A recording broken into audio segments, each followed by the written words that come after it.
Justin Horowitz was with the Pirates for just 2 years, but made a great impact with the drafts he was part of. Will he be missed as the Nationals poach him to be their assistant GM? Stay tuned, as well as we tell you all about it on the North Shore podcast presented by FanDuel.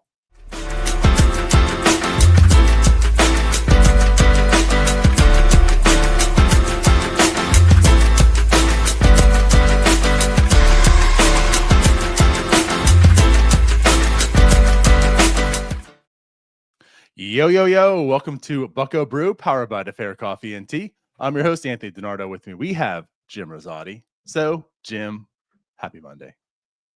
Happy Monday. How we doing? Doing pretty good. Could be better, but doing pretty good. Yeah, I'm doing all right. My microphone still isn't working somehow, so got my backup mic today. So if it's not the best quality, I apologize. It'll be better quality than Thursday. I don't know what's going on. Yeah, I'm not sure either. We'll have to look into that. But the show goes on. We're here. The World Series has started. It's tied. That's pretty cool, I guess. Yeah. I haven't been able to watch either game so far. I watched the first one. The second one I didn't really watch, but the first one, I mean, that was entertaining. It was certainly entertaining too if you're pulling for the Blue Jays. And I feel like I'm kind of neutral. It's whatever, it's whatever. But I found out that night that the inner me is pulling for the Blue Jays because I was clearly excited that they pulled that lead. So yeah, I learned that about myself. I think I'm pulling for, and I know it might be like just wrong, but I think I want the Dodgers to win. Because if the Dodgers win, then we can stick with this whole narrative that the Dodgers are ruining baseball. Yeah, I guess I get it. I also don't think it's going to change much if they win or lose. I mean, the narrative remains the same. Whether they win or lose right now, you can still run that narrative with full success. Yeah, but it's better if they win. I guess it is better if they win with that narrative. I get that. I get it. But I also kind of want the Blue Jays to win. As I learned about myself, as mentioned. I don't really care about the Blue Jays in any capacity. So I think I'd rather just have, more chaos. And I don't know how much chaos there would be, but like even the large market teams would start getting pretty upset if the Dodgers just I mean, the Yankees off a bunch of championships. Yeah, right. So I think that's what I'm rooting for. I'm rooting for the large market teams to get on the same side as everyone else, where it's like, hey, this is getting out of control.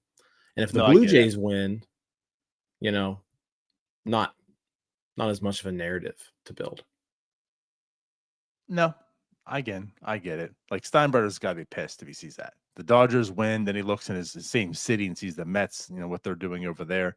Even though they didn't win, but I'm saying like the way they're spending money and building and whatever, and he's just like, man, we need a cap. Yeah, I can't do this. I mean, I can. I just choose not to. But yeah. Yep. Cool. Well, other than that, again, it's the off season while the playoffs are being played. Therefore, there's not much going on in Pirate Land to talk about. Again, though, like we only have about one more week left of this, and then the real off season is going to hit. So that's what's kind of cool. Also, is like we'll be talking, baseball stuff that the Pirates can partake in pretty soon. However, there is something we can talk about today that deals with the Pirates. It kind of sucks. So Justin Horowitz, who was the head of the amateur scouting, he gone. The Washington Nationals picked him up to be the assistant GM. And, I feel like a lot of people don't know who Justin Horowitz is, which is perfectly fine and understandable, right?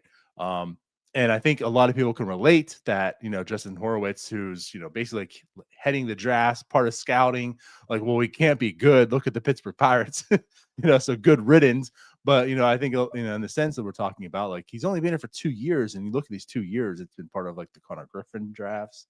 Then now Seth Hernandez, the past 2 years, which you can't really relate to because it's still prospects but seems like the drafts have been much better and different. Obviously, Connor Griffin, the number one prospect in baseball. So yeah, like I look at this as a huge loss. I mean, this is one of the bright spots in the Pirates.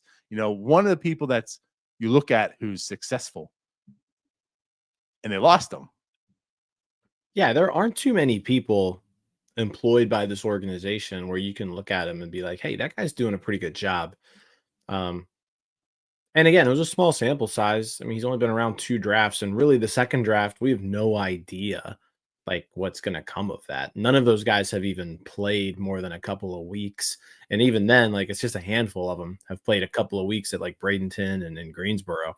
So not a whole lot to go off of for the 2025 draft. It's been widely, you know, there's been accolades. If you go to Pipeline, you go to Baseball America, they all speak very highly of the Pirates 2025 draft, but there's really just no way of knowing what it looks like right now without Right. baseball under their belt.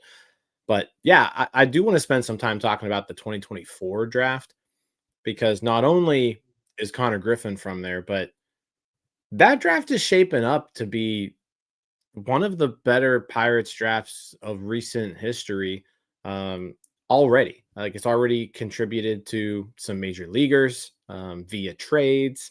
It's already contributed to some folks who've made it to Double A quite quickly.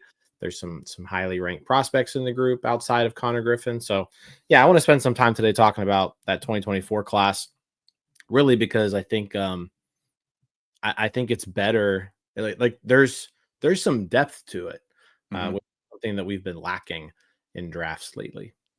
Yeah, absolutely.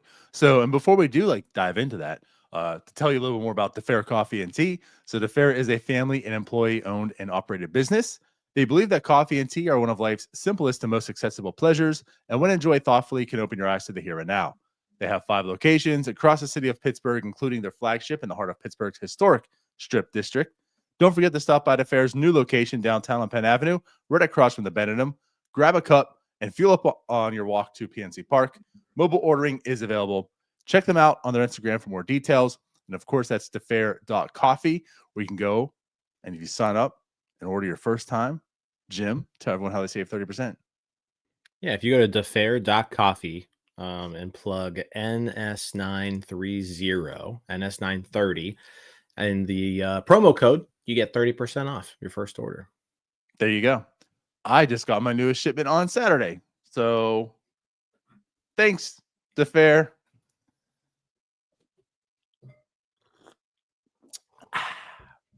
Cool. But again, talking about the drafts and such, you don't really see the success of drafts until years later because they got to develop them. They got to enter their major leagues and see what you have, right? So it's kind of hard to sit here and say, and I can understand for people who don't really even know who Justin Horowitz is to justify well, how is this even a loss? Yeah, looking at 2024 draft, they picked number 9. They selected Connor Griffin. You like to replay it quite often, and I remember me specifically saying, I personally would draft Connor Griffin, but I don't trust the Pirates to be able to develop a Connor Griffin, and therefore I'm kind of worried about them doing so. They did it. They drafted him, and he's the number 1 prospect in all of baseball. That alone is a statement. That alone is something hey, I did that. But as you're alluding to, as we'll dive in here, even when looking at the 2024 draft, just, a year and a few months ago away, it's been fruitful for the Pirates already. And I think, that's partly of what stands out and seeing some of the guys in the minor leagues, how they've developed and how people view them, the industry people, view them as far as prospects and such. The 2024 draft has already been pretty fruitful for the Pittsburgh Pirates. Yeah, everyone knows about the number 1 prospect in baseball, right? Everybody knows about Connor Griffin, but I think the other thing that you can take from the draft, and we'll kind of dive into a few other people, but there's been 3 guys from that draft class already who have been traded for players on the major league roster. First and foremost, Josh Hartle, who was the 3rd round pick, was part of the Spencer Horowitz deal right? It was Ortiz, and then Hartle was included in there too, along with Michael Kennedy. So like you had Hartle get moved to bring you your best offensive player last year. Like, I mean, Spencer Horowitz was the best hitter on the team last year, and he looks like he's probably solidified that first base spot for 5 more years, hopefully. So like that right there, you look at it and say, yeah, like that, like Josh Hartle will never pitch for the Pirates. And by the way, he's pitching pretty well right now, in the minors for Cleveland. But he was able to land you your starting first baseman for the next 5 years. Like that's something. You talk about this all the time. You talk about this more than anyone, where like, yeah, your prospects are there to develop and get to the majors, but they're also there to use as capital in trades. So the Pirates have, Connor Griffin's first and foremost looking like he's going to be something special, but Josh Hartle, 3rd round pick, has already turned into essentially your starting first baseman for the next 5 years and the best hitter on your team last year. So like there's Hartle. On top of that, there's Matt McShane. Matt McShane was the 13th round pick. He was traded for Chase Shugart, who, at the time of the trade was kind of a nothing burger. Like didn't really think much of it, but like Chase Shugart was one of the more effective arms out of the bullpen this year. And he came into some big spots, especially with runners on base in the middle innings and cleaned things up nicely. So like that's a 13th round pick from that draft. Now got you an effective bullpen piece. Like, when was the last time a 13th rounder from a Pirates draft class did anything for you? Right. Like ever. And honestly, of like yeah. anyone, any team, like you can't expect anything from a 13th rounder. Just to point out here too, like this guy had a $150,000 bonus. Yeah. So I mean, he's turned into an effective bullpen arm for you. Who I mean, he's a middle reliever, but performed last year.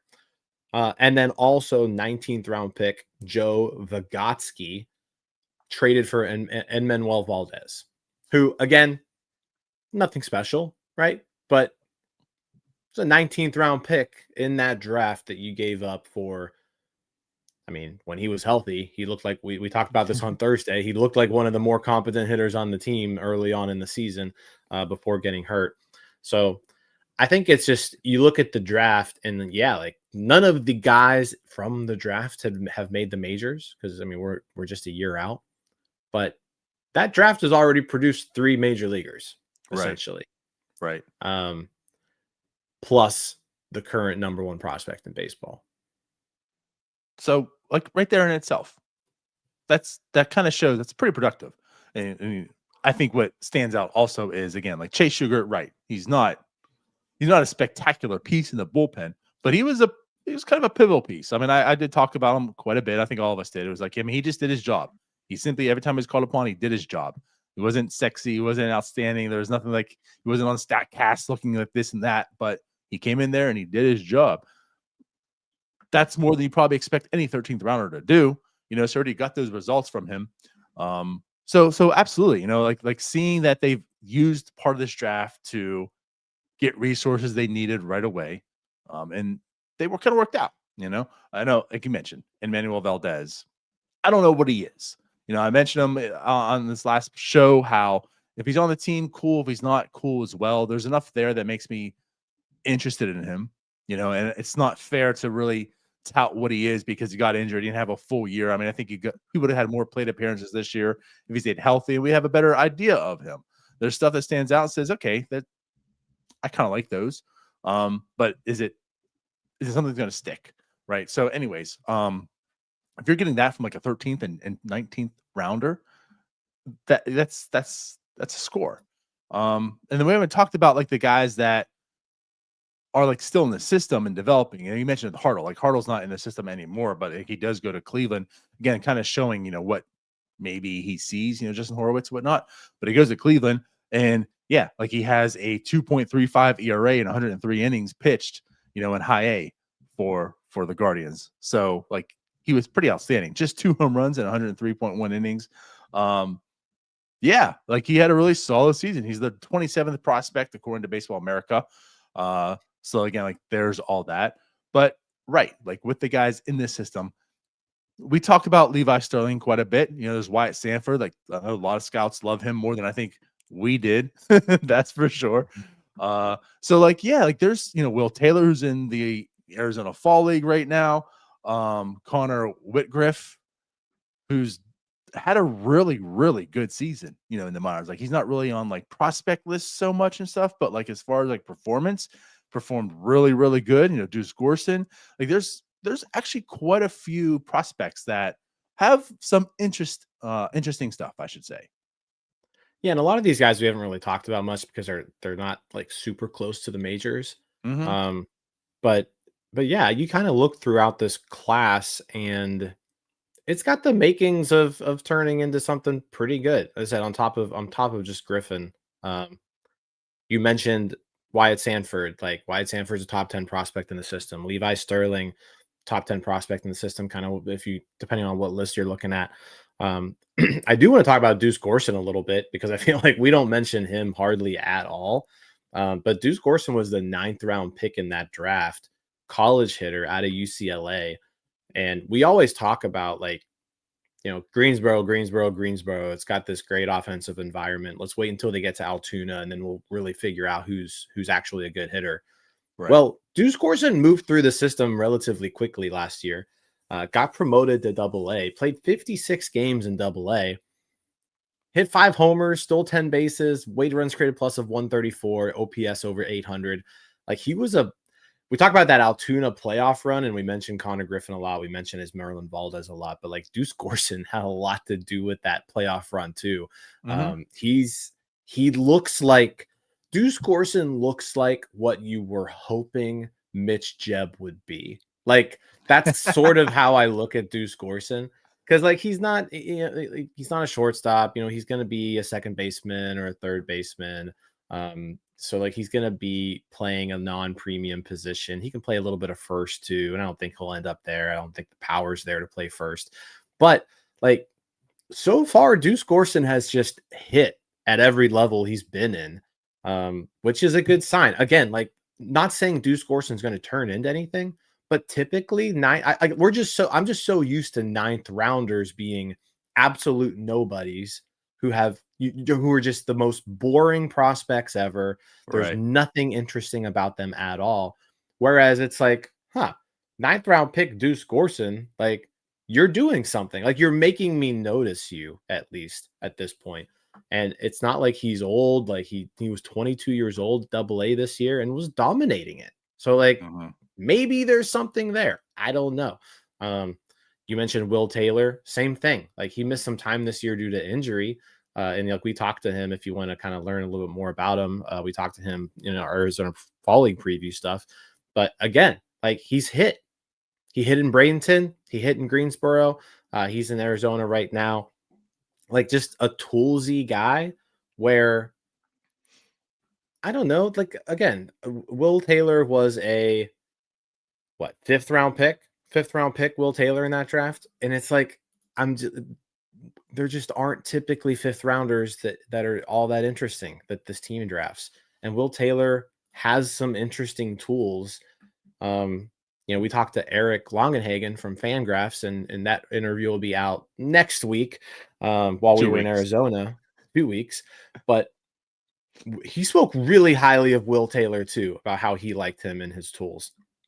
Connor Whitgriff, another guy you mentioned, like just ended the year great. Yeah. In his last 8 starts, Connor Whitgriff pitched 40 and 2/3 innings, had a 1.11 ERA, and got to Altoona. So it's like these guys are moving through the system pretty quickly, and they're having success. So like that's all you can ask from them at this point. Are they going to make the majors? Are they going to contribute anything in the majors? I don't know. We're a year out of this draft, but so far, this draft is looking like there's some interesting guys here. 100%. And that's why I want to like kind of double down like what you're saying here. by no means are we out here trying to like pump these prospects and tell you like, oh, like look how good these are, but like Yeah, adding some absolutely not. perspective. Like, I'm not here to say like, oh man, you got to make sure you're following Deuce Gorson's every move, you know? Right, right. But I guess like the perspective we're putting on this is typically a ninth rounder isn't going to reach the major leagues. I mean, the chances of a second rounder are like probably like 50-50, if not worse, you know? So again, like a ninth rounder perspective on it is this guy's not supposed to reach the majors. They're not supposed to be good, right? They're not probably toolsy and have these things that make him a solid prospect, right? So like going like the Deuce Gorson, like when you look at him and like even like Whitgriff, like there's nothing that's like, oh, these tools or these things stand out. He's going to be a top prospect. But they come into the system and they do their job. Like what I relate that to is it's the St. Louis Cardinals system, right? It's these guys that like they're not supposed to do anything, but yet they are. And now they come up and it's, you know, like we always talk about and joke about like who's this guy?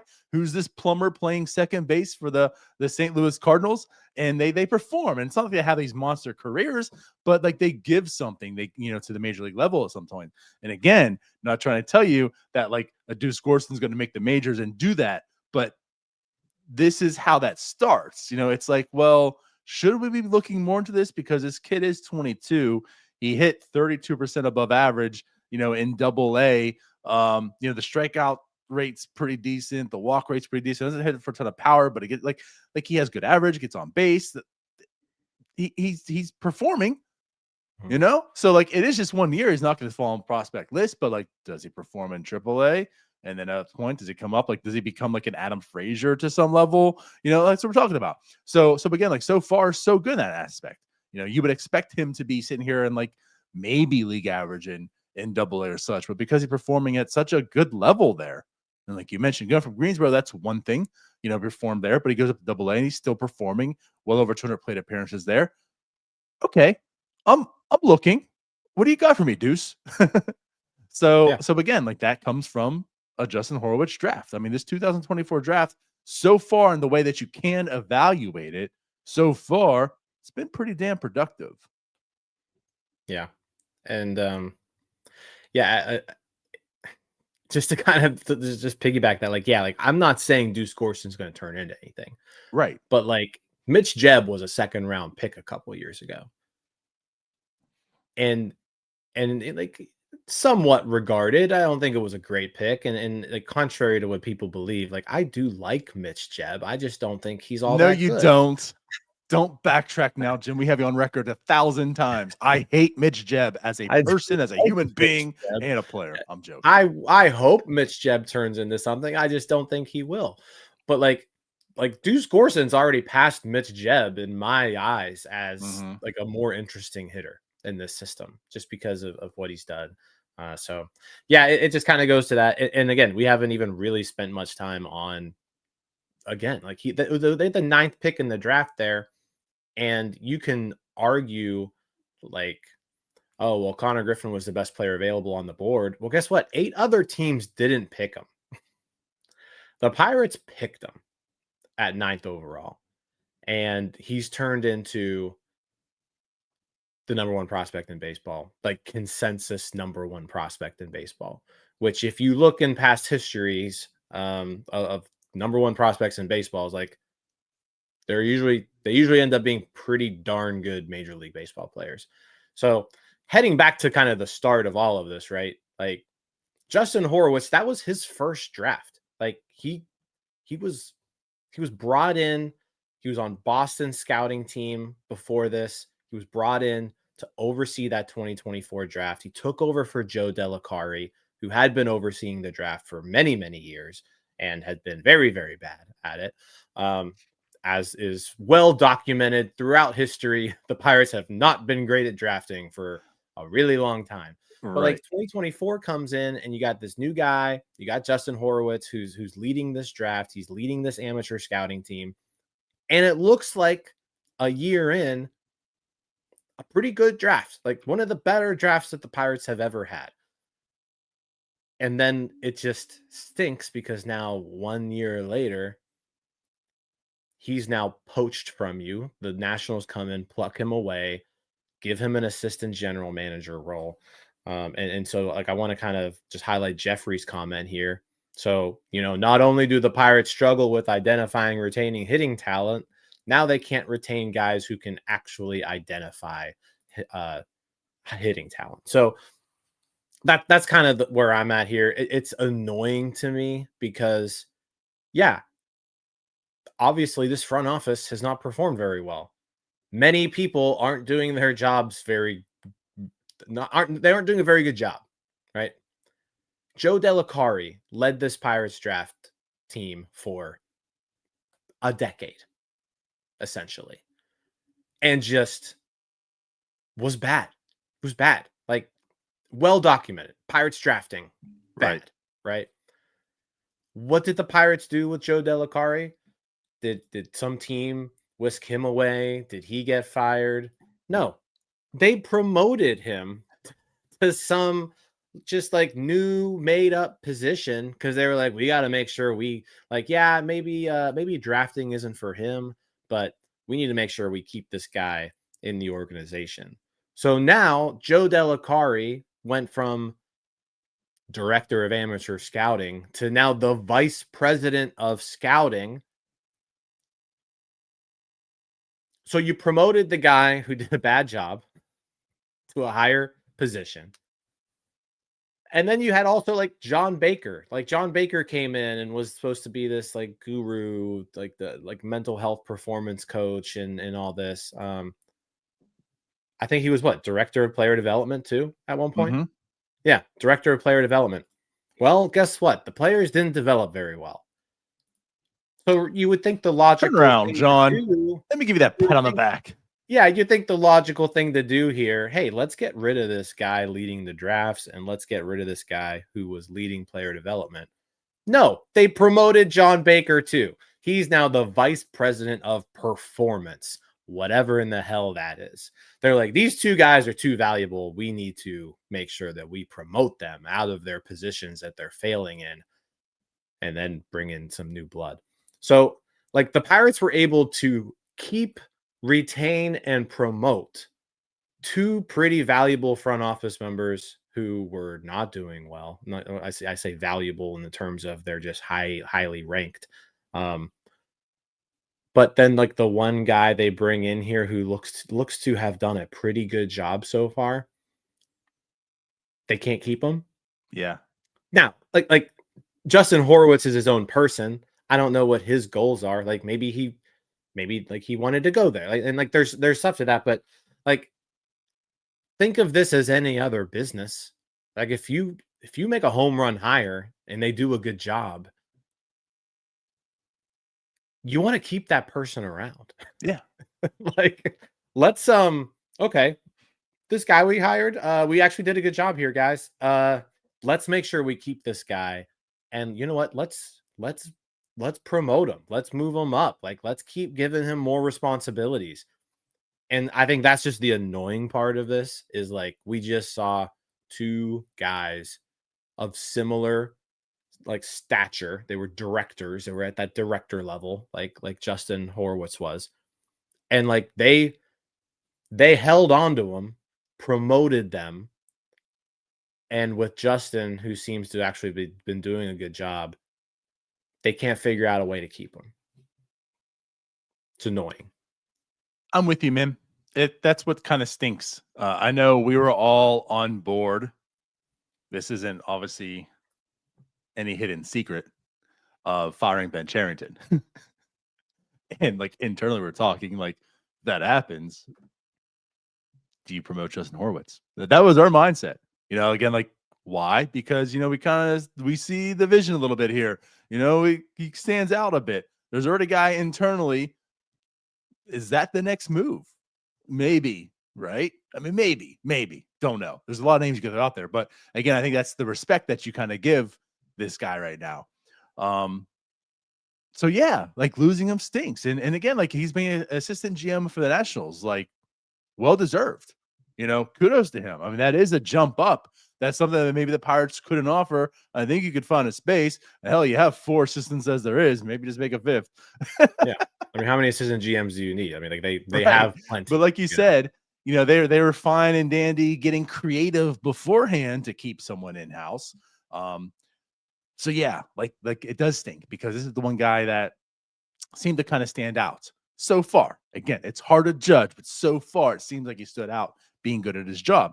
And like the other thing on this also is this happens to good organizations. Like actually one of the things that's nice to see is losing a lot of good people. But what that says is like, well, hey, we have a lot of good people, right? Like when the Tampa Bay Rays continue to have guys going to LA and Boston and New York or whomever, it's like, well, yeah, because like we have good, smart front office people. We know what we're doing. We develop them and they move on. Like that speaks to your organization.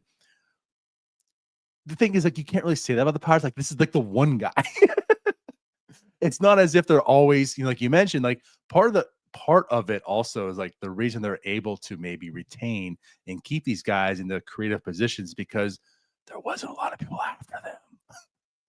So, it's not like you're seeing this pipeline of people in the Pirates front office that are moving on and going other places. They're just kind of sitting here. Justin Horowitz was one that moved on and got promoted and such. So yeah, like also it's not so much that it's like, well, hey, the Pirates are doing things right. They're going to be losing people, just the nature of the game. But that says that says things very highly for the Pirates. That's really, I don't look at that case. I look at it as like, this is a one certain scenario and they failed to keep them. And yeah, like again, like that stinks, right? Like they're having a tough time developing and getting a team full of good players, and part of that is because of the front office stuff. So it's like you have the one guy in the front office that's doing a really, really good job, and now you lose him. So yeah, you look at the future. Someone put a comment in here. Like part of the reason they think Ben kept his job is because of the development of the minor leagues, and it's more than Justin Horowitz, especially right now. Like I don't equate to Justin Horowitz really keeping Ben's job. It's really the other guys. I mean, Connor Griffin is a part of it, I guess. So there's that, but I think it's a lot of the other pieces around him, the minor leagues. But like you can make the argument that the reason Ben kept his job is because of the way the prospects are developing. So yeah. Yeah, that is a good part of that. That is a good question to ask though. Like who was the 10th overall pick in that 2024 draft? It was Seaver King, right? Mm-hmm. Decent prospect for the Nationals, but like if Seaver King was the pick, would Ben still have his job? I don't think he would. That's actually a good question. Like Connor Griffin being in this system is a reason why Ben Cherington still has his job. So you could probably, and this isn't Justin Horowitz doing, but you can maybe make the argument the past two drafts is what saved Ben. You can make the argument the reason Ben even stayed around the prior year was because of Paul Skeens. Like Paul Skeens maybe saved his job earlier on, or else he could have been fired. Mm-hmm. And now because Connor Griffin was drafted, the next year that saved his job. Yeah. So yeah, it might actually be literally the drafts that are saving him right now. Nothing on the major league level. Definitely, it's nothing on the major league level. That's for sure. I do want to like highlight this comment from OG too. So he brings up the point where, like, if the Pirates had just simply promoted Horowitz to an assistant general manager, he wouldn't have been available to even be offered this job, because you can't just move ladder. Like a team can't be like, hey, you know what? I've got an assistant GM posting. I'm going to go take this other team's assistant GM, or I've got a vice president. Like that, you can take them if you're promoting them, like in this instance. But yeah, it's just disappointing. Let's say I don't know how much time we want to really harp on it, because it's one of 100 guys in this player development situation in front office, but it's just discouraging, because it's like he seemed to be one of the few people who had done a good job. And like I said, the point of kind of going through that 2024 draft wasn't to like hype up the prospects, because again, like we're still just a year out. But early signs from that draft look very promising. 2025 draft, we don't know anything about it, but MLB Pipeline said the Pirates had the second best draft in 2025. So like that's all we can go on right now, is the industry really liked those drafts, and Justin Horowitz was able to pretty much parlay that into a really, really nice promotion. It just sucks that it's with another team. Yeah. Yeah, that's it. Like you said, I just want to stress that because we know this fan base and we know how our words get taken. So once again, it's not to hype up the prospects, but it's kind of to try to put perspective on Justin Horowitz and to show you, maybe how valuable he is. Because again, like the common fan doesn't even know his name. And again, that's perfectly fine. Like I'm not dissing anyone for not knowing who Justin Horowitz is. But what I'm trying to do and what you're trying to do is kind of bring light on like this guy was different.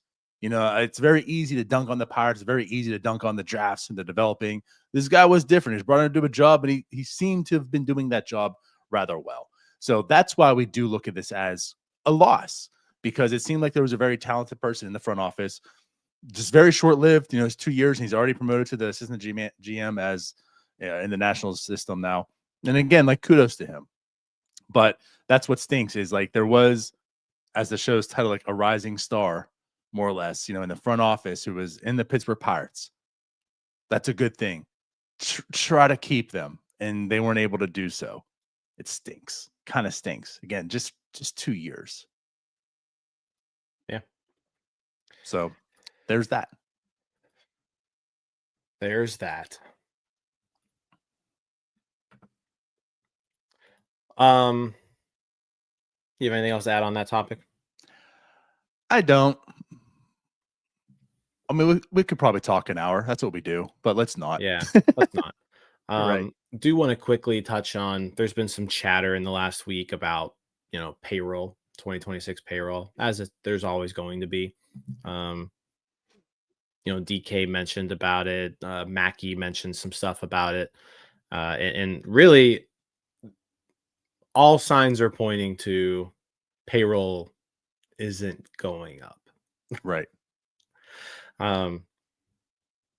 Which is understandable, I guess, from a business standpoint. You look and like we know how the Pirates operate, right? Like payroll has typically been tied to attendance over the last 20 years.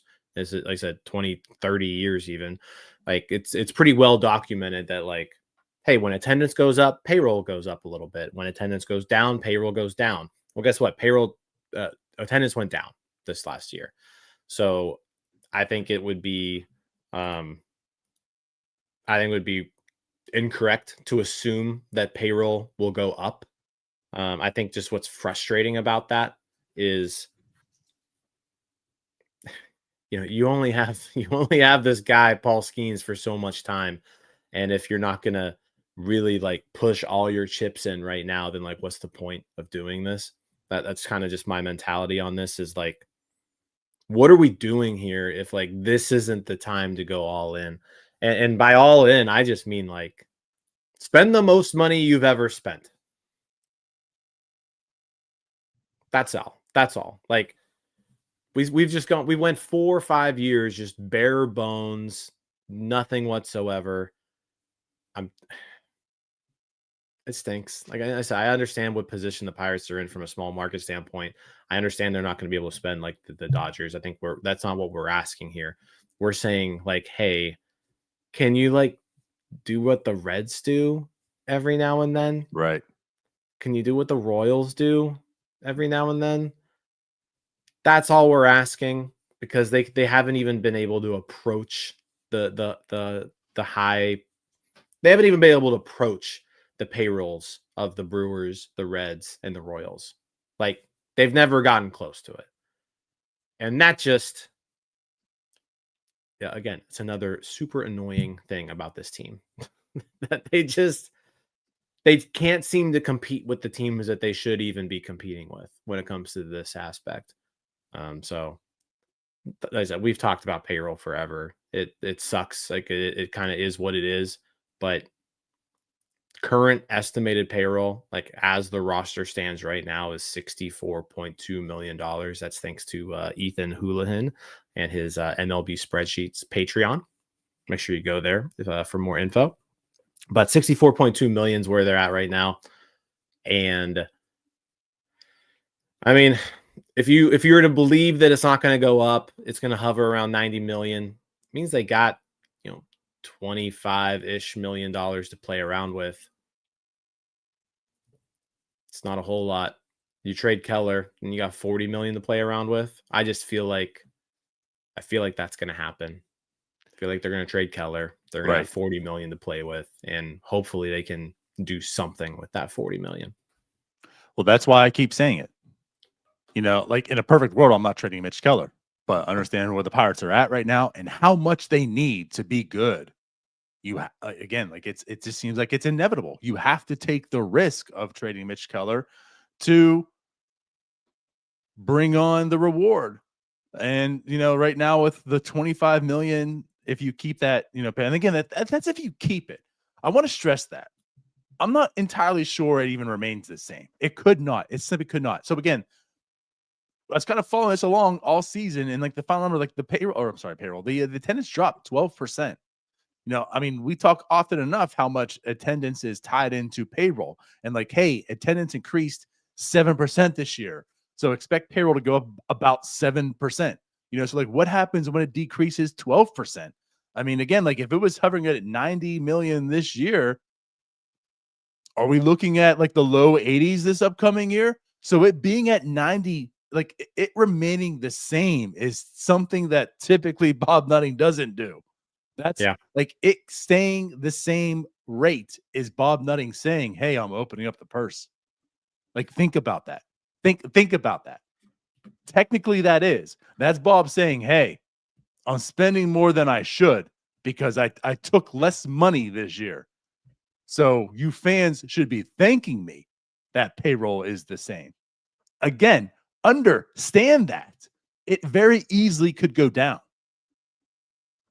So us saying 90 million is kind of giving grace to Bob Nutting and saying, look, well, thank you for at least giving us 90 million. And with that 90 million, it's just $25 million to play with. We know the holes this team has. Can you really put a competitive team out there with just 25 million? Someone can. Do I trust Ben Cherington to? No. Do I trust Ben Cherington if he also trades Mitch Keller? No. But it gives him a higher possibility, I do feel, because there is such a foundation built on this pitching. It's still risky. Like, you still need arms. They're still young arms, but I believe more into that risk than him being able to put a full lineup together with $25 million. So again, but back to the payroll thing. It sucks. It sucks. It really does, because you're absolutely correct. I mean, the Royals can go out there and spend almost $150 million. It's not as if the Royals have had this pipeline of success. Like the Cardinals, I get. The Cardinals shouldn't be spending what they spend, but they've created an environment. They've created a culture. They've created, a system where they can do so because, like, hey, our market dictates this, but we have good fans. Also, we have good fans because we have a good product. Understand that, people. Once again, for all the fans out there that blame fans, oh, well, what do you expect? You didn't go to any games this year. So, yeah, if you go to games, then they'll be able to spend money. Well, you know what? Maybe they had a good product. Maybe they didn't lose 27 times out of 31 opportunities in the past 31 years. If that's even the case, I think it might be more now. But you know what I mean? Like, this team just perpetually losing. So, like, you can't blame fans. Like, give me a good product. That's what the Cardinals have done. But, like, the Royals haven't been that way. So, like, that's a good way to look at this. Like, the Royals haven't. They had a small window of success, much like the Pirates. Yeah, they went and enjoyed a World Series. There's a little bit of difference, but it's not like they've done anything since then to say, like, hey, we have a pipeline of funds. We can just go out there and spend $150 million because we earned it. Like, they did that. They invested. Why can't Bob just invest into 100? If we're asking for $50 million less dollars, right? Maybe 40 million less. Why not 110? We're sitting here talking about $90 million again with Paul Skeens on your team for the third year. Yeah, fun fact too, the 2024 Pirates actually outdrew the 2024 Royals, who made the playoffs. Boom. So, like, the 2024 Royals had a lower attendance, and they were able to go out there the following year and spend $138 million. They were able to spend almost $50 million more than the Pirates with less attendance. So it's like, I think that and that's the annoying piece here is just why? Like, why? Why were they able to do that and we can't? They also gave a guy $200 million. $288 million. And like I said, and Ethan will probably correct us in the comments here once he watches this. They committed $288 million. They haven't given it to him yet. Still, yes, yeah, it can be done. It can be done. It can be done.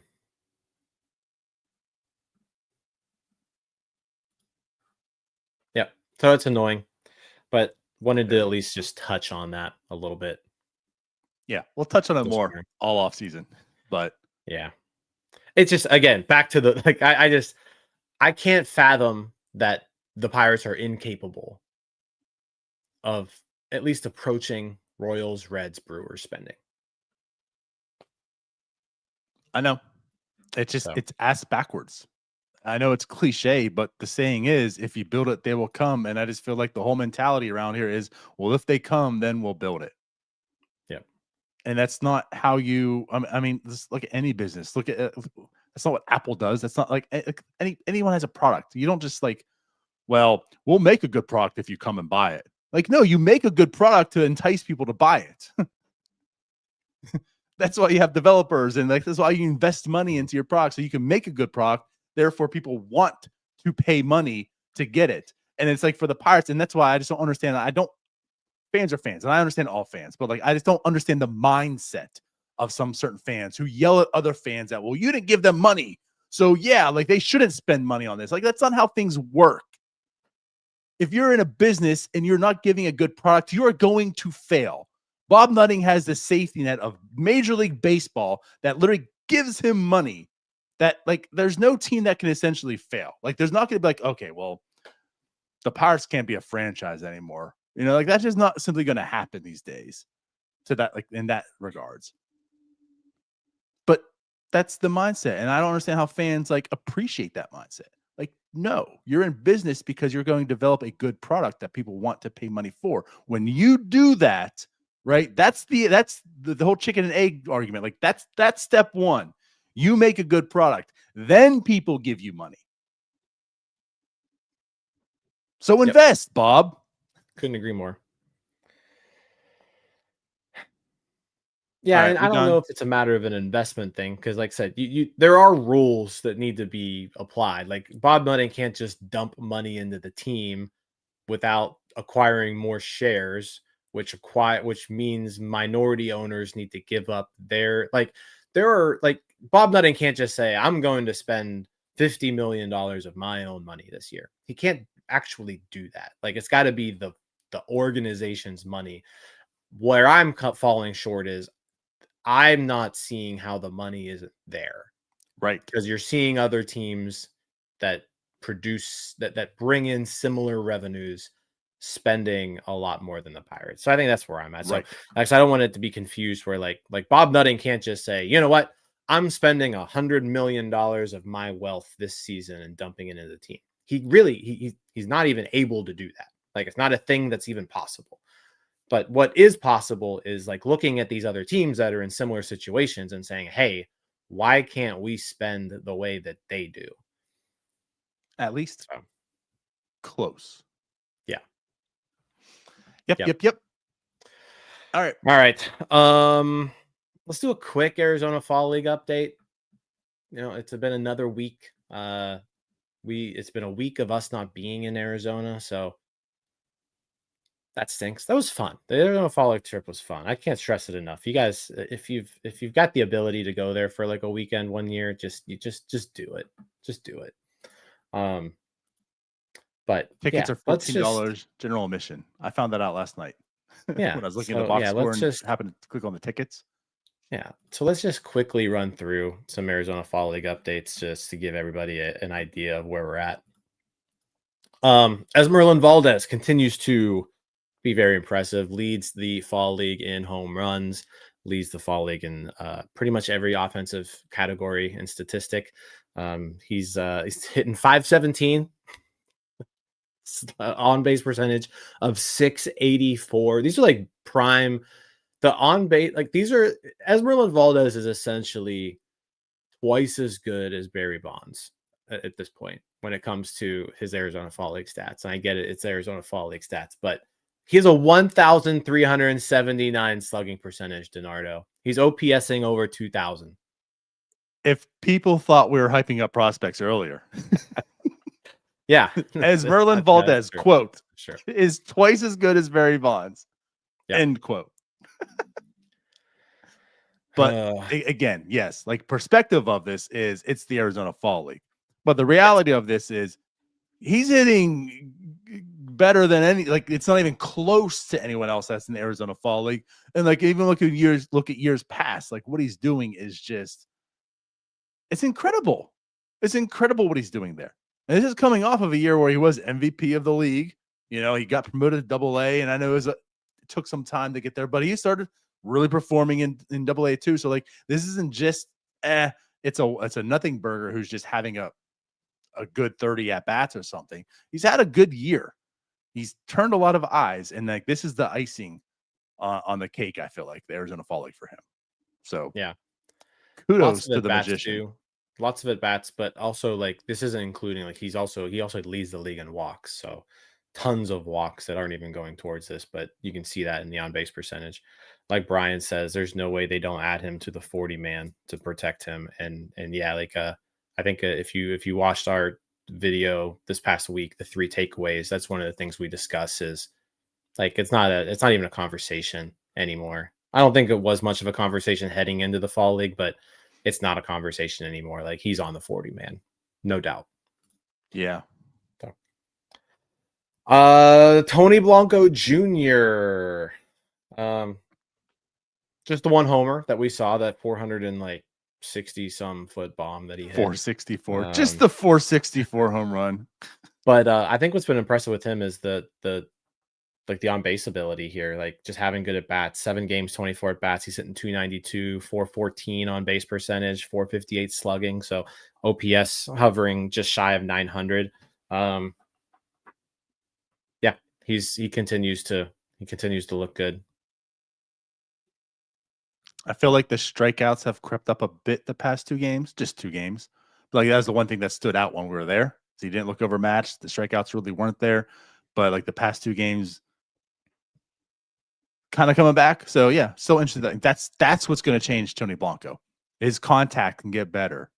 And I saw a tweet here just yesterday too. It's like if you could take one skill set from any minor leaguer to give them, what would it be and who would it be? And it's like contact for Tony Blanco Jr. If I can give him like a 60 grade contact, yeah, that's what it was. If you could move any player in any minor leaguer one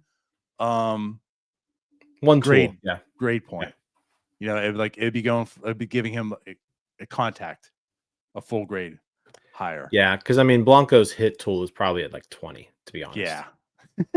So if you could even bump it to 30, like yeah. So Blanco Jr., Will Taylor, a little bit of a slow start. He's got the homer, he's got the 2 stolen bases, OPS hovering just south of 700. But he's been getting some playing time there as well. He's been walking a good bit. Yeah, I mean, look at the on base percentage, 344. He is walking, which is a common theme among all of these players are the walks. And we'll get to that when we get to the pitchers too. Axial Plaz, singles machine. Axial Plaz batting 423, 545 on base percentage, slugging 423. But he's got, I think, 12 hits, and all 12 are. He's got 11 or 12 hits, and all of them are singles. But he's having a good fall. And then the pitching. The pitching has not been great overall. There's been a few guys who are shining, but Derek Diamond, 8 innings. He's got 5 strikeouts and 8 walks. So more walks than strikeouts. Not great. His whip is over 2. His ERA is over 5. Jaden Woods, a little bit better numbers there. He's actually having a pretty good fall in terms of like his strikeout numbers. 9 strikeouts and 7 1/3, 2.45 ERA. WHIP still higher than what you want to see at 1.64. Josh Loshorn, 5.40 ERA, no strikeouts, no walks, so he's at least commanding the zone a little bit, but a 1.8 WHIP. And then Parachi's been starting games, so he's only been in 2 games, but he's pitched 6 innings. 1.50 ERA, 1.17 WHIP for Parachi. Carlson Reed, similar situation, been getting more innings, about 3 innings per pop. 1.50 ERA, 1.50 WHIP. So that is your Arizona Fall League update. Yep. Clearly the hitting's ahead of the pitching. The hitting is definitely better out there. We talked about it some more. If you're a member of, NS9, our YouTube channel, it'll be out tomorrow. For everyone else, it'll be out on Wednesday morning. But, we talked to Jesus Cano, Baseball America. He's out there for them. He's more or less covering this team. He follows along like the Diamondbacks and the Rockies quite a bit. But since they're on the same team, he's been, following the Pirates and such. So we talked about the Pirates prospects who are out there. So that'll be out again tomorrow for our members. Just 99 cents if you want to be a member. The link's below. But for everyone else in podcast form, it'll be out on Wednesday. But yeah, like good dialogue and conversation with him, like what he's seeing out there with these guys, what he knew about them beforehand, and what like maybe he knows about them now and seeing them first person. So good stuff. And then we have MLB Pipeline interview coming out the following week, and then Eric Longenhagen from Fangraphs. He'll be out in 2 weeks. So that's how we have it set up. Talking about those two are more just prospects in general. Jesus tomorrow is going to be about the Arizona Fall League guys. But yeah, good stuff. So there's our little wrap up, I guess, for the Arizona Fall League. Go. Today's off day, so hopefully you enjoyed the slideshow. I stayed up late to make that last night. He did. Yeah. Good job on that, Jim. Thank you. The people loved it. If you're listening, you missed it, but there was a very nice slideshow that I showed during all of that. Hopefully Jim doesn't get poached by the Washington Nationals. That's true. Maybe I'll get poached by what's the Navy Yard 9. There it is. Yeah. I hope so. Same. But yeah, so I think that's our show. That's it. We'll be back, of course, NS9 Live on Wednesday. But I think kind of last minute, we've come up with something tomorrow, Jim. Something kind of new. Something we've been toying with this idea for some time now to start next year. And I think we're going to do it tomorrow to kind of tease the idea, to show you what we're going to do. I think it's going to be really fun and exciting, again, especially for next year. But Jim, why don't you kind of tell everyone what we have going on tomorrow night? What are we cooking? Yeah, so we've got some ideas for next season, but we want to like test the waters out tonight. Not tonight, but tomorrow night. So for game 4 of the World Series, the entire NS9 crew is going to be watching the game live on playback TV. So if you're not familiar with it, it's essentially a way where you can like log in, you can watch the game, and then like essentially watch it with us. Like if you're on playback and you're watching it there, you'll be able to see the game the same time we're watching it, and we can all react together with it. It's a pretty cool atmosphere. The game, it will also be streaming on YouTube. So if you want to watch here on YouTube, you can do that as well. If you're watching on YouTube though, you won't actually see the game action. Whereas if you're on playback, you'll see that you'll actually be able to watch the game and the stream at the same time, which is pretty neat. So we're trying it out tomorrow. It's going to kind of be our dry run. So game 4 of the World Series, Shohei Ohtani's on the mound. So join us for that. You don't have to stay the whole time, but yeah, pop in, say hi, and watch the game with us a little bit tomorrow because we've got some fun plans to do more of this next year. But tomorrow's going to kind of be the dry run. So playback.tv/North Shore 9. Go over there. You can create an account and join our room over there. Become a member over there. It's free. Doesn't cost you anything. But that's what we'll be doing Tuesday night. Yeah, I'm excited because if you guys know us to do like our NS9 game days, we've had a stream going live and we always show like the MLB. I don't even know what you call that right now.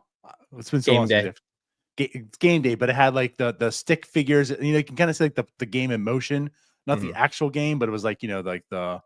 It was the 3D version of game The day. 3D. That's a good way of putting it. Yeah. This is the actual game you get to watch. This is really cool. So I'm excited about it because you can watch us as we're watching the real game. You're seeing the game live in action where we're talking about it. So yeah, this is our dry run for something we have up our sleeve for next year. So tune in. That'll be fun. And again, if you don't want to, we'll still be on YouTube. You'll still see us just like you do right now without the game. It'll just have like a ticker there. You can see like the score and such, but it's really cool. It's really cool. I'm excited. So go ahead and do that. We'll be live tomorrow. Watching the game, and then again Wednesday NS9 live, and then check out for Wednesday morning. Also, we'll have the Jesus Cano interview out. So we're still pumped with content. We're getting through this off season. It's coming soon. I can't wait. So yeah, so make sure you follow us everywhere. Like, subscribe, hit the bell if you haven't already. Make sure when we're live, when we're live, and definitely some more stuff coming down the pipeline this off season for us as well. So. We're excited. Yep. All right. Well, until next time, we love you all. Bye-bye. See you guys. All right, that wraps up this episode of North Shore 9. Thanks so much for tuning in. Whether you're listening on the podcast or catching us on YouTube, if you enjoyed the show, please give this video a thumbs up and don't forget to hit that subscribe button if you haven't already. It really helps us grow. And if you're listening on the podcast, a quick review goes a long way in helping others find the show. Plus, be sure to tell a friend about us. There's always room for more here in the NS9 community. And for those looking to support us a little more, consider joining our Patreon, become an MVP member, and get exclusive perks while helping us continue to bring you more of the Pirates content you love. Thanks again for all your support, and let's go Bucks.